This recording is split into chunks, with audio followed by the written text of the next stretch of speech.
Welcome to Perspectives, a podcast by Essence Learning LLC, and a place where leaders learn from leaders. Let's join today's episode.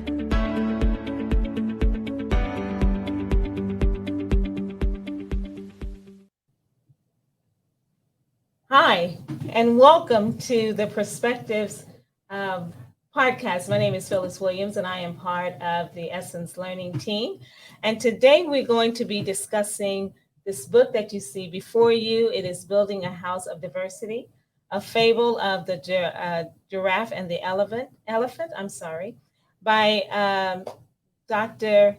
Roosevelt Thomas. He is known also as the father of diversity.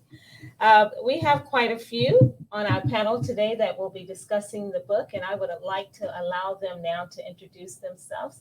If we could have those that are in the studio speak first, that would be great. Trisha. Hi, Trisha Cantu. Have about 20 years experience working in the HR field. Hi, I am Kenitra Hikes, or you may hear people call me Kiki as well. I am currently a Director of Diversity, Equity, and Inclusion. Jana, April, do you want to go? I'm working on the technical difficulties over here, unmuting myself. My name is April Thomas. I am the Chief Solutions Officer for Strategic Diversity Management Solutions 360, a diversity management consulting firm. Pleasure to be here. And hello, my name is John Jacobs, Director of Student Success and Office of Student Life at Alamo Colleges, and entrepreneur and influencer that does sessions with professionals on succession planning and generational studies. I'm so glad to be here. Awesome. Welcome. We're glad to have each of you on the panel with us today. As I discussed or said earlier, we're going to talk about the book, Building a House of Diversity. This book was written over 20 years ago and is still very relevant and being used today. We're still using the diversity strategies that Dr. Thomas presented and talked about in his book. But before we get into the discussion of the book, we would like to show you a short video just to illustrate what we're going to be talking about today. Thank you.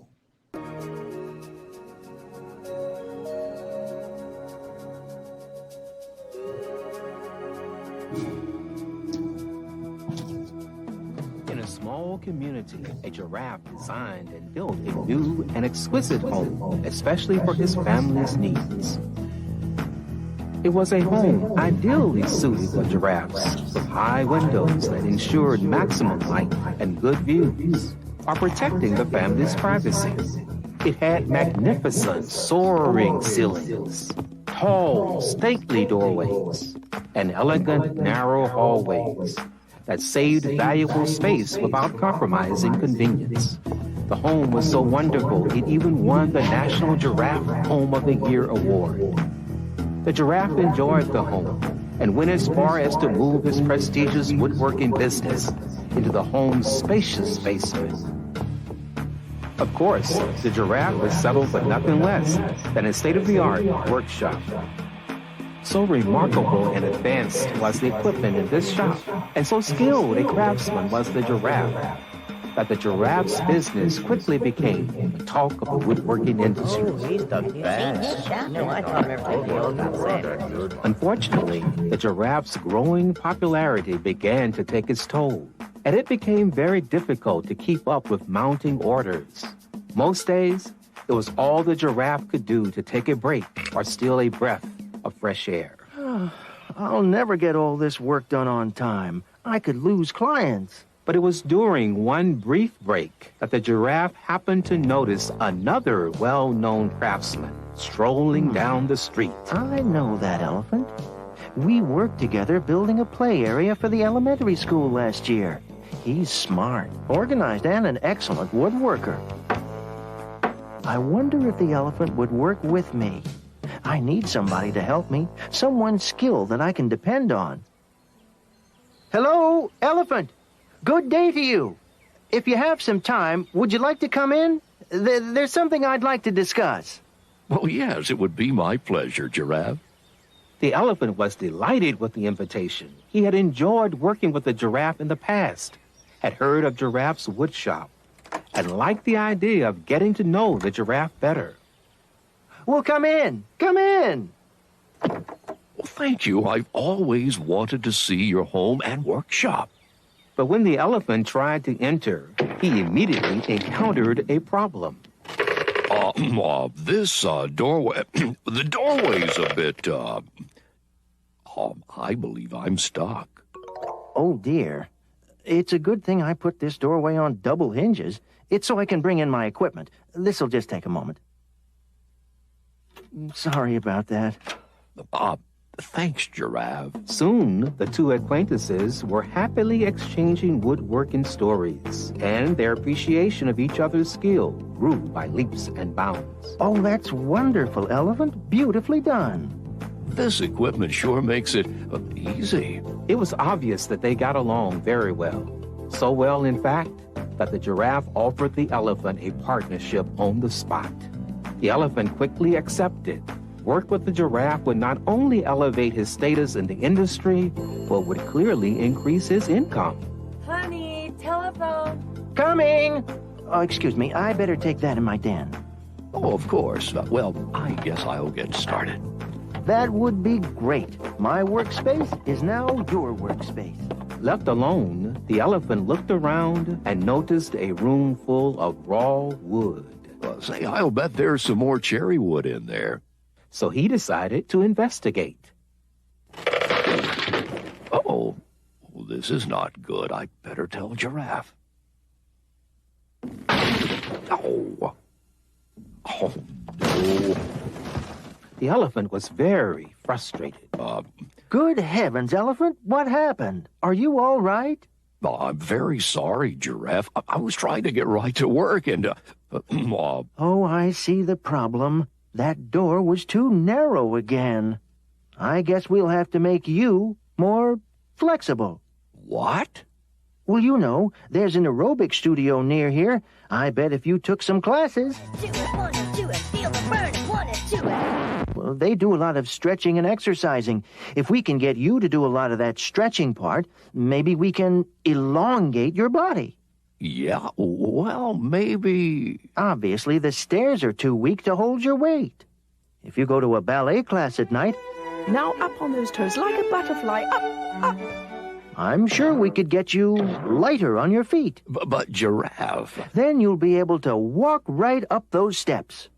Oh, I know you like the classes, because I like you and really need you here. The elephant thought long and hard before answering.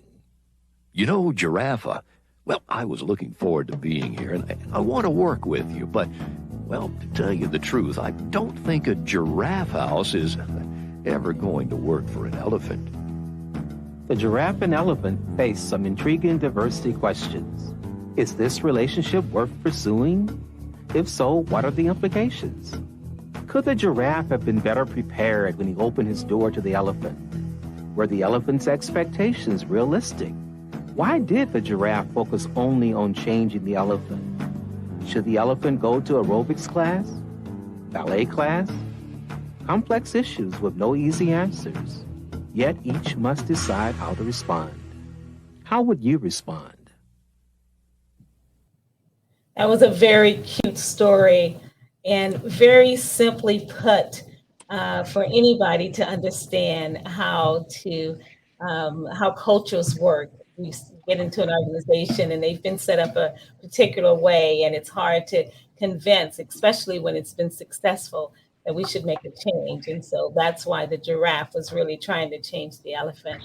But I don't think that story could have been made any more plain or simpler than it was. So one thing that Albert Einstein once said is that if you can't explain it simply, you don't know it well enough. And so to that, I say, Dr. Thomas truly understands and understood the importance of diversity management and strategies, and he made it simple so that we could implement it in our workplace.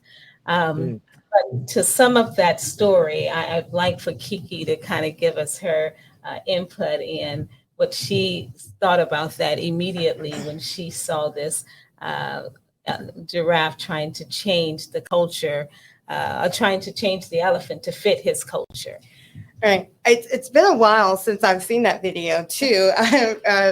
Back in the day, we used to watch that video all the time when we first started our diversity, equity, and inclusion journey. It's a great foundational video, a great viewpoint on really on the beginnings of what's going on in a lot of organizations, is that they want to have the person fit what the organization is instead of having the organization structured around the people and what they fit into as well. So I think that's always very interesting to see and to hear of as well. One of the things that really does stick out to me also with this fable is something that a lot of people don't talk about, is that the elephant is a bigger person than the giraffe. And so with that comes a lot that I personally deal with as far as like fat shaming in the workplace and those kinds of characteristics where they say, well, you fit in, you lose the weight to fit into the culture, but don't really think about the consequences or the stories behind that. So I love watching that video because it really does give a great, no matter where you are in the organization, it gives a great viewpoint. Yes.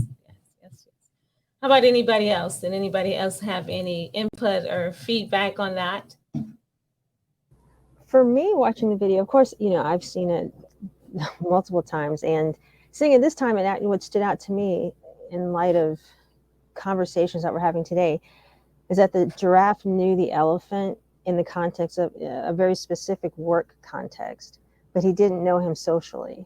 And so then, because there was not that familiarity in a social context, when it came time to come into another workspace, there wasn't that rapport. Not that they didn't get along, but I think if there had been a social context behind their work experience as well, it would have informed their working together even more.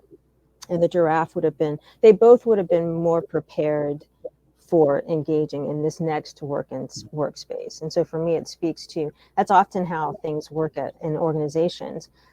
People of, whether it be people of color, like they say, Sundays are the most segregated hour in America because there's not that social integration that happens. And so when you do try to come together in a work environment, the dynamics that keep us separate outside are still the same dynamics that are at work in an organization, except it's a little bit more easy to navigate because there is that contextual parameter of trying to get work done for an organization. And then the second thing that stood out to me was that when the elephant said that the giraffe had resources, that the equipment that the giraffe had made the work much easier. And for me, again, thinking, the conversation, since this book was, the book and the video were put out, like you said, over 20 years ago, we're talking about, and we knew this before, but it's even more so now, just in terms of the advantage when we talk about, say, white privilege, just the resources that have been available to white people, as opposed to now that Black people starting, there's just a head start, there's a gap. The elephant, whoever, and I put it in a black and white context just because that's what our conversations have been in public, but there's resources that the giraffe has that the elephant just didn't have access to for lack of capital, let's just call it that. And there's definitely the challenge of, I had never kind of articulated that when looking at the book before, or the video before. And I think that for the elephants, I think the challenge is still the same for the elephant in terms of how to respond to the giraffe, but today the range of responses for the elephant today are much broader and more direct. So the elephant, that was like first generation elephant. You've got fourth, fifth, sixth elephant generations who are just like, hold up, no, this is not going to work. And they're much more vocal. Whereas I forget his name, but on the previous podcast, he's like, they're more intense, I think, in their pushback on why this won't work. And so those are three things that stood out to me. Yes, that is so true. They do have a voice today, and the work that has gone on for the last 20 years, right? We've moved the needle a little bit. We still have work to do, but exactly right, as they were saying, the millennials and the Gen Zs, they are requiring a little bit more and asking, going in with the expectation that this is how it should be, and so they're making those demands. And if you're not willing as an employer to give that to them, they will find the next one because they're not like some of those that stayed in, I know I was with my former employer for 32 years, but that just doesn't happen in these days. So No, it thanks for doesn't. that information. John, did you have anything that you wanted to add to that? Not really. I think April did a great job in kind of breaking it down. I do want to say that, in some sense, the video is the short video was triggering for me because in higher education, we use the word institutional fit when we are looking for people in different roles. And I cringe when I hear that because I'm like, what does that mean? Right? Because we're an evolving culture and space. And so when I seen the pictures of the elephant trying to fit in this space, it just reminded me of those notions of understanding those terminology. Fit doesn't exist when in a breathing environment, when things are shifting and changing. Even when we use the word best practices don't work, I use the word next practices, right? Because what's best could change in a pandemic and outside a pandemic, right? And so when I hear the word fit, it cringes me because we don't know what that really means. We talked about language and what that means. And so it was triggering, a good video, triggering in regards to being a higher management, and we use the word fit. We're like, no, we're not using the word fit. We're looking at their competency, their skill sets, and their behaviors in regards to their responses to their questions. So that's just what came to mind, resonated with me. Yes, sounds good. Yeah, that was something, that fit word that we used to use quite a bit when we were looking for talent, right? And it's like, we got to find someone that fits our culture. And that's what we based it on. And so we would lay that out for candidates, like, this is what we're looking for. But you're exactly right. Now it's about value add, a cultural add, and value fit versus looking for someone who is going, just get into your what you already have set up. But we want them to add to what we got, right? And so that's what we look for today. Trisha, did you have anything that you wanted to add on that, or do you want to get a new question here? The giraffe and the conversation with the elephant, they had discussed and had mentioned before, you wouldn't have a voice. You would just kind of like be the elephant and just kind of accept what was said. But things are changing in our environment, and we are having a voice. But it is, from both parts, for the giraffe, it was a difficult conversation, one of those challenging conversations. And what's the best way to approach it in a more professional, but also having empathy for the situation? A little kind of harsh, making it the elephant. It was, you didn't fit. It had to do, not really directly saying it had to do with your size, but the way he went about saying what he needed to do in order to improve himself physically in order to adapt to the environment.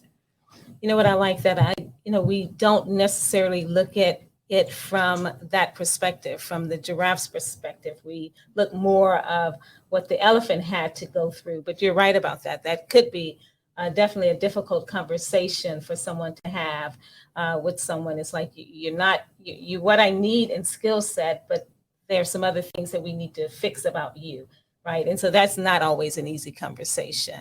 And that's why the education is so important, and how to speak and how to talk to people that are different. So, and just accepting people for who they are and what they bring to your team. As we talked about, this book was written over 20 years ago, and I know that many of us have read the strategies that Dr. Thomas had set forth. Tell me, are you, Trisha, using any of these today, or do you currently use that to build a diverse workforce? Any of the strategies that are set forth in the book? Well, one of the things that I see that I think is with social media, I mean, we really want to take advantage of that. And I know everybody wants to really promote diversity within their organization, and you put on your website that you're all about diversity. But I think with social media, and you're looking for, posting a new opportunity, using your team, your employees, to be your brand ambassadors, and showing that reflection of your initiative of having diversity within your organization, and using social media. So when you have that position that you want to fill, use your own team to be your brand ambassadors, to speak about working where you're at, and show that enthusiasm. They're excited about coming to work. They're excited about their opportunity there, because I think your team can be their be your best brand ambassadors to really speak on diversity, because they're showing it reflects who they are, and you want to mirror that diversity on your team. Yes. April, how about you? Any best practices or strategies that you see organizations using or still using or doing anything different now? I think, well, I'll start with the book. I really appreciated the story about Phil Jackson. I think that the thing I appreciated about it, and you see it in the other stories as well, where they were successful particularly from the giraffe perspective of being able to create an environment where they came in and they actually made changes to the system of the organization. So for Phil Jackson, he came in, there was Michael Jordan was like, let's say he got 100% of the attention just because he's Michael Jordan, but you still had other players. Phil came in and basically didn't bring him down, but just shared the wealth basically with the other players, so that it wasn't necessarily equal, but everybody was able to get what they needed to be able to perform at the level to get the best outcome. For me, that's a system change, because you did have to structure. Michael had to agree to, okay, I understand I'm not going to be able to, I have to share the ball. I'm paraphrasing, and others have to share in the experience of what we're trying to achieve. There's another giraffe. He had to change his own thinking of how he might operate with his direct reports, but there was still a shift in himself in terms of what the potential that he initially thought was there or was not there. And so it's just, he had to engage in a shift himself. And so for me,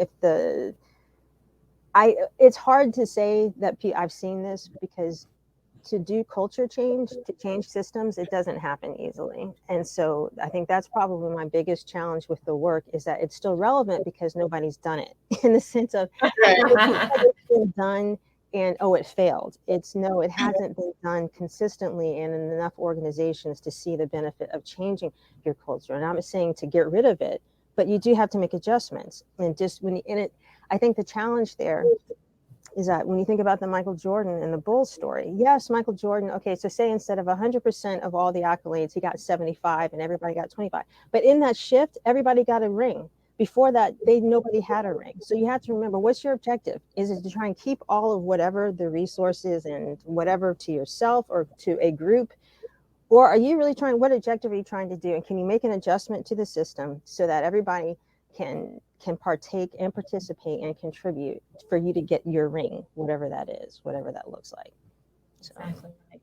True enough that his skill set did elevate all of the skill sets there on the team, but had that shift not happened, he still would have been running the show like he was. And he still ran the show, but as you said, there were others that were able to take part of that to enjoy the wealth as well, right? And contribute what they had to bring to the table.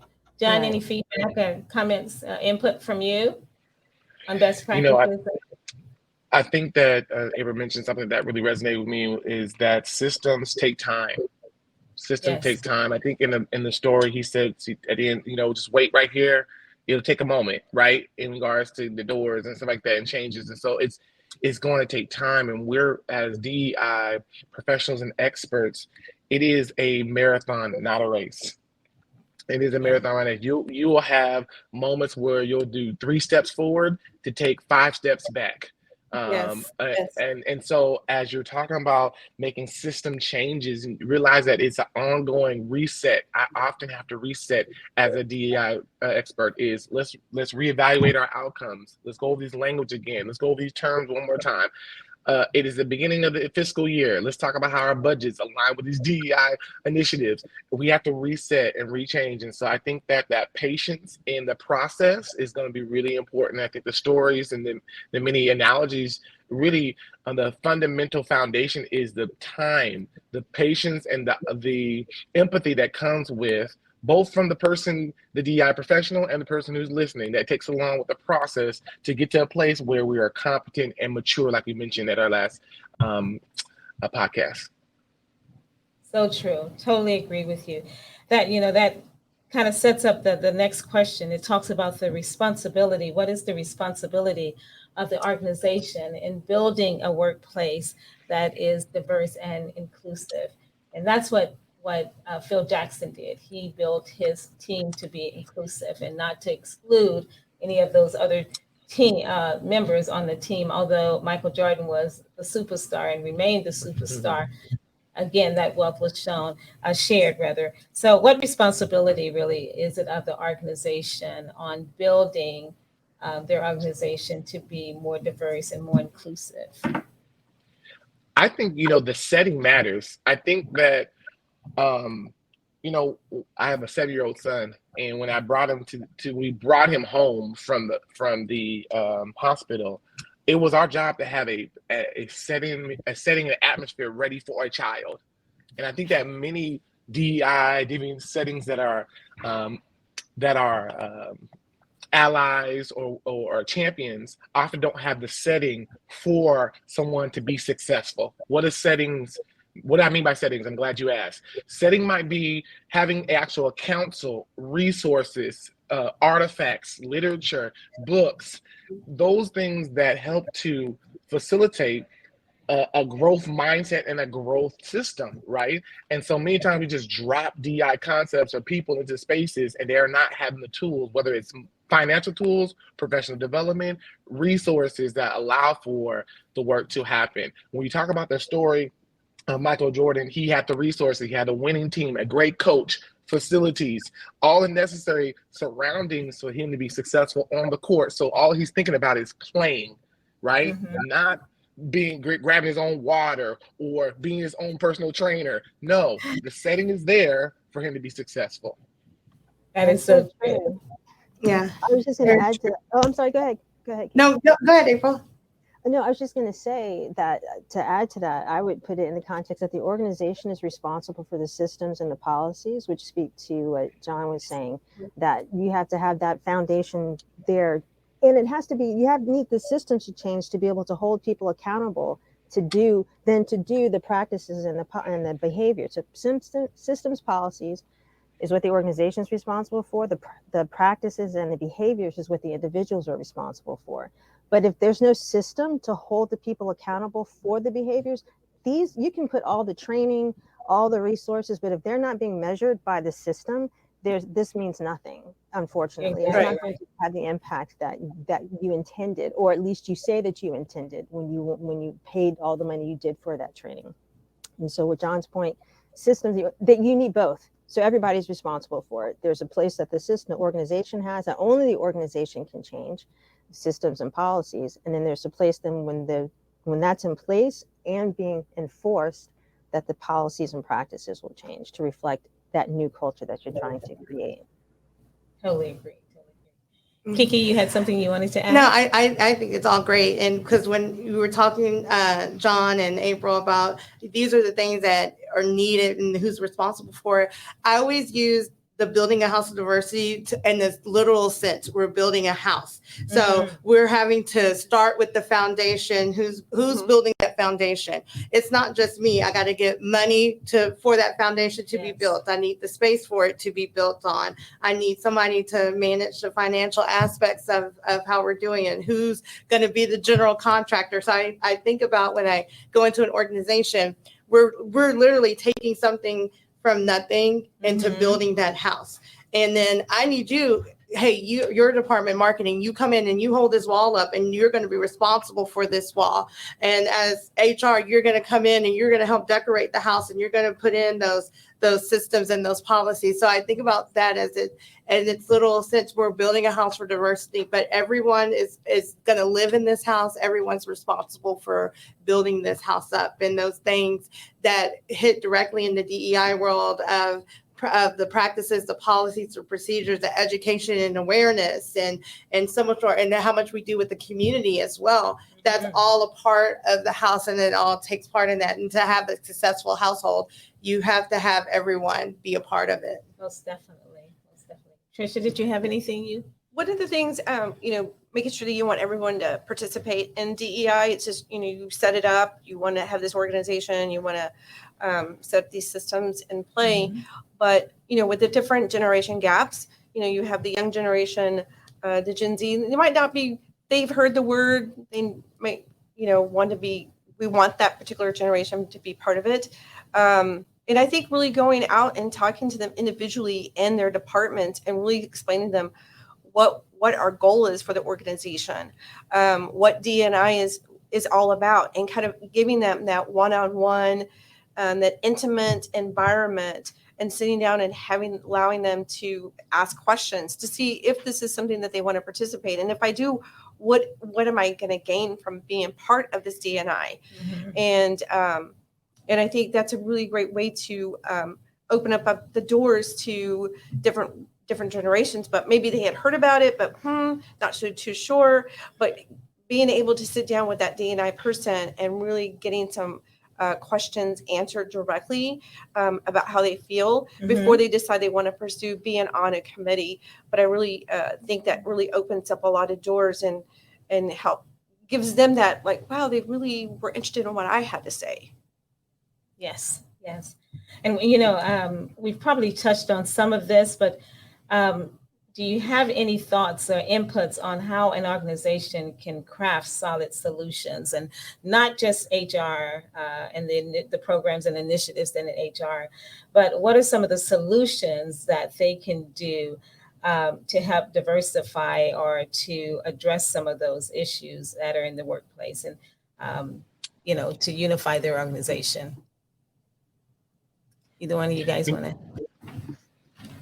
I was going to mention that I read an article recently from some D&I professionals out of San Diego State University, and they were doing this professional development prior to the time where institutions and companies begin to send those letters of solidarity, and affirmation, whether it's before Juneteenth or it's before Hispanic Heritage Month. And so he was kind of putting a parking brake on just before you send your letter of solidarity to think about the authenticity and how genuine your letter is going to be. Did you go back and read the last letter that you sent out that talked about all these initiatives you were going to do for the organization? Are you true to those things? And before you even mention those things, what have you done for them lately, right? And so those are the things that I was thinking of when we talked about organizations and best practices. Or next practices is fulfilling the promises that you've said prior to, right? When you talk about making sure that your D&I is authentic and real to the reader. Right. Yeah, I would think I agree with that, because oftentimes when if you look on LinkedIn and other platforms, that's the sentiment that seems to be brewing. Is just that, okay, 2 years ago companies said this and really not much has changed. And so I think that's a challenge. And I said that this isn't new. It's a cycle that happens. Trauma happens. The response is to seek help from DI experts. Then things kind of calm down until the next trauma. And then people, to your point, Trisha, that it's important to go out and talk with people, and it is. But then after 3, 4, 5 times when the company says we're going to do this, but then then nothing has happened, people begin to become disillusioned and skeptical, and it becomes that much harder to believe that the company really is intentional, sincere, and authentic, and they're wanting to say they want to change, but nothing's changed. And so then where does that leave me in whatever non-majority group that I'm a part of? Or how do I advance or contribute when nothing's changed, when I've contributed through participating in focus groups, discussions, etc., and I haven't seen the type of change that for me would be commensurate with action that you're sincere in trying to change the organization. And I think another thing, just I would go back to, again, that type of change, for it to be sustainable, you need something that you're looking at your systems and your policies. That just has to happen. Otherwise, we come back, you have this, again, this cycle where you have even from an organizational perspective, not just the individual, but where you have this influx of new talent. They come in just like the giraffe did. He comes into the door. He has trouble even getting into the door, never mind just moving throughout the organization. After a bit, talent's going to leave, because it gets draining to just not only for, I mean, whoever the elephant is, because the elephant can be anybody, not just when we think about race and gender, but if there's a difficulty getting through the organization, the only way that happens is you have to change the structure. And yes, it is costly when you think about building a house. We want to expand our front porch. They gave me a quote of $30,000. I'm like, do I really want to expand it? I'm not quite sure, because it's costly to be able to do that. But if you need to, in order to achieve the next level of objective that you're going to, it's going to cost in some form. And that's sometimes organizations don't want to make that take that cost on. And so I'll stop there.